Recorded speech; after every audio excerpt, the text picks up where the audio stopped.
Brasileiro. E os números do Jair são incrivelmente ruins. Desde que o Corinthians voltou da primeira divisão para a segunda, é o pior desempenho entre todos os treinadores. O pior era do Oswaldo Oliveira, 37%. Isso. Nesses 9 jogos, são apenas 2 vitórias. O time mais tomou gols do que fez. Está com 33% de aproveitamento nas mãos do Jair. É um aproveitamento só de rebaixamento. Só foi rebaixamento. Esse aproveitamento para rebaixamento. É o aproveitamento que teve o Nelsinho Batista na reta final do período que ele assumiu o Corinthians em 2007. Combinou com o quê? Queda. 3 jogos que o Corinthians não faz um único gol. Empatou com o América Mineiro 0-0, aí perdeu do Flamengo 3-0, perdeu do Cruzeiro, meio de semana Copa do Brasil, e hoje perde do Santos 1-0. A gente analisando a partida de hoje, fica bem claro que o Corinthians não tem um elenco para brigar em 2 frentes, como faz o Palmeiras, como faz o Grêmio. Pode se dar o luxo de colocar um time alternativo no Brasileiro, um time reserva, e bem, é líder do Campeonato Brasileiro. O Grêmio também consegue fazer boa campanha. O Corinthians fica claro que o elenco não tem essa força. Não dá para colocar um time reserva e fazer frente no Brasileiro. Não, o time A, que a gente chama de time já A... está se complicando? Já compromete algumas atuações. Veja o que o Corinthians está fazendo na Copa do Brasil. Um jogo terrível contra o Flamengo no Maracanã. Mas aí está na final. Aí no jogo da volta ainda conseguiu jogar um futebol. O time se propôs a ser ofensivo, deu certo e tal. Contra o Cruzeiro, uma partida bem abaixo do que se espera. Só que, eu repito, Copa do Brasil pode acontecer qualquer coisa, né? E jogando em casa na próxima quarta-feira, empurrado pela torcida, pode ganhar. Aí é diferente. É complicado, mas dá. Nós já vimos cenários em que o próprio Corinthians, em dificuldade, conseguiu vitórias expressivas ou então até títulos significativos, né? Agora, a questão toda é que a sorte do Corinthians é que a Copa do Brasil termina na quarta-feira. Se ela fosse um torneio esticado até o meio de novembro, por exemplo, e o Corinthians estivesse nesse drama, a situação seria muito ruim. Prejudicaria na disputa da Copa do Brasil. Prejudicaria não só a Copa do Brasil, mas o time com essa toada toda negativa no Campeonato Brasileiro. O time Corinthians, Vinick, esse é o titular do Corinthians, que está na decisão da Copa do Brasil, é o time que hoje significa a posição em que está na tabela. É um time para 10º lugar. Esse time que foi escalado contra o Santos é um time para rebaixamento. O Quesada tem influência no ambiente, na confiança, o resultado dessa derrota no Clássico para a final de quarta-feira? Consegue separar bem os jogadores ou baixa um pouco a bola do time? E até uma pressão para olhar para a parte de baixo da tabela não pode também influenciar, tirar uma confiança para a decisão contra o Cruzeiro? Não, eu acho que não tem influência na quarta-feira. Mas a partir de quarta-feira terá influência para o restante da temporada e aí só olhando para o Campeonato Brasileiro. Se ganha, primeiro, ganhou um título, legal, 50 milhões no bolso, a boleirada vai ficar feliz, são 17 milhões de reais serão divididos, vai dar 400 e poucos mil reais, garante vaga na Libertadores no ano que vem. Então aí pode dar uma tranquilidade para esse time conquistar os pontos necessários para não correr o risco de ser rebaixado.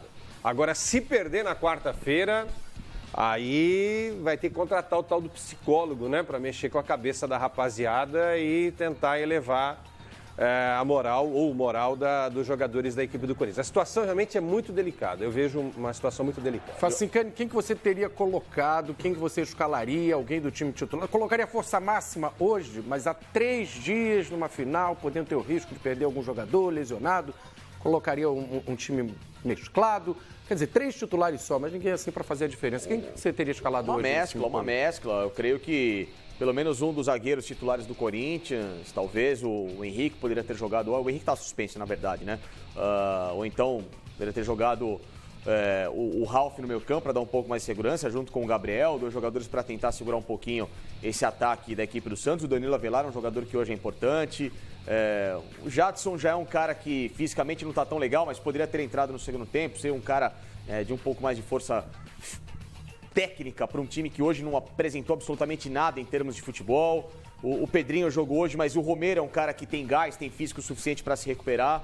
Aqueles jogadores de frente, Romero, Cleison, que tem uma vida física muito mais ativa no grupo, esses caras poderiam ter participado do jogo. O Fagner não, o Fagner estava vindo de lesão, realmente precisa ser preservado. Agora, esses outros jogadores não. O Corinthians hoje poderia ter jogado com 5 titulares, 5 reservas, não seria nada ruim. E se hoje era uma chance de observar o Jonatas, por exemplo, ou o Emerson Sheik, para saber se um dos dois poderia atuar, O Danilo também entrou no segundo tempo e tal.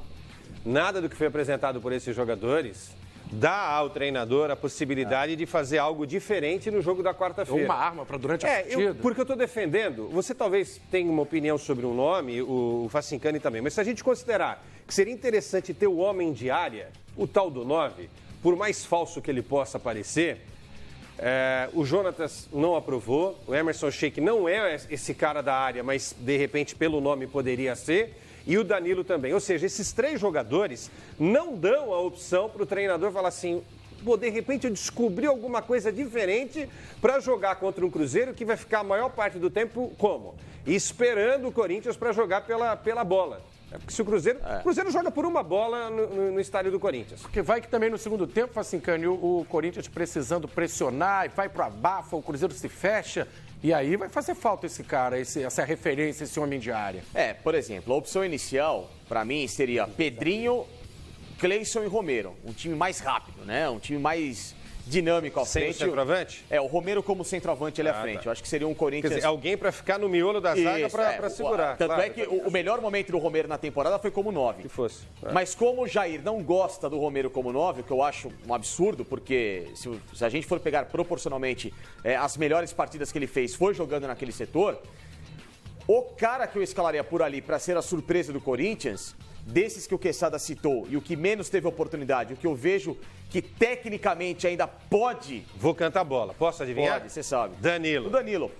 O Danilo ele já foi testado há 2 anos como centroavante. Estou com o Facincani. O Danilo é o seguinte, o Danilo não vai jogar de 9 parado lá. O Danilo vai jogar em mais ou menos como fez o Jô. Ele vai voltar um pouquinho para ser quase que um segundo homem de meio campo para fazer um pivô e pegar as ultrapassagens de Romero e Pedrinho, que aí seria meu ataque. E tem corpo para isso. Tem corpo, é inteligente, tecnicamente sabe fazer pivô. Segura. O Emerson não tem esse tamanho todo para segurar. O Emerson é um cara mais de agilidade, de toque de bola, de infiltração. O Danilo é um cara que tecnicamente faz muitos gols, né? Pelo menos em clássicos, jogos decisivos, sempre foi muito importante. É um bom cabeceador. Para um jogo específico, ok, não transformá-lo em centroavante, mas para uma oportunidade, tentar surpreender o Cruzeiro, o Corinthians jogar de uma forma diferente, um Jadson se aproximando mais do Danilo, uma bola chegando nesse jogador que é mais técnico, os pontas, tanto o Romero como o Pedrinho, afunilando em cima dele, acho que o Corinthians ganharia algo diferente. Se daria certo ou não, não sei. Mas do jeito que está, tem que mudar. Fala um pouco desse Santos aí, Quesada, que antes do Cuca chegar no Campeonato Brasileiro, a briga era lá embaixo para sair do rebaixamento. Foi eliminado da Copa do Brasil, de um jeito, né, polêmico, complicado ali, por causa... Na Libertadores teve o extracampo. Contra o Cruzeiro na Copa do Brasil, fez o jogo parelho, ganhou no Mineirão. No Brasileiro, agora pensa no G6. Está com 42 pontos com essa vitória, fica a 3 do Atlético Mineiro, que pega o América Mineiro amanhã, mas tem uma diferença pequena aí. E abrindo mais uma vaga, hoje ela seria do Santos, 7º colocado. A gente estava fazendo uma conta aqui, Vini, que é ao lado do Facincani, só para a gente entender. Se o campeão da Libertadores pode ser um brasileiro, né? Grêmio ou Palmeiras, abre mais uma vaga além do GC. Porque os dois estão no pelotão de frente. Se o campeão da Copa do Brasil for o Cruzeiro e de repente o Cruzeiro ficar no G6... abre mais uma também. Vira G8. Eu diria o seguinte, para mim o Santos está na Libertadores do ano que vem.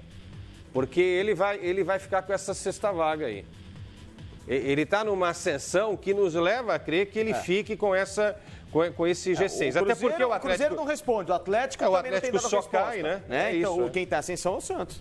Vamos para o Pacaembu, Fernando Caetano e André Cavalcante, os dois repórteres lá acompanharam o Clássico Paulista, chegam agora com informações. Primeiro, Fernando Caetano, uma boa noite para você.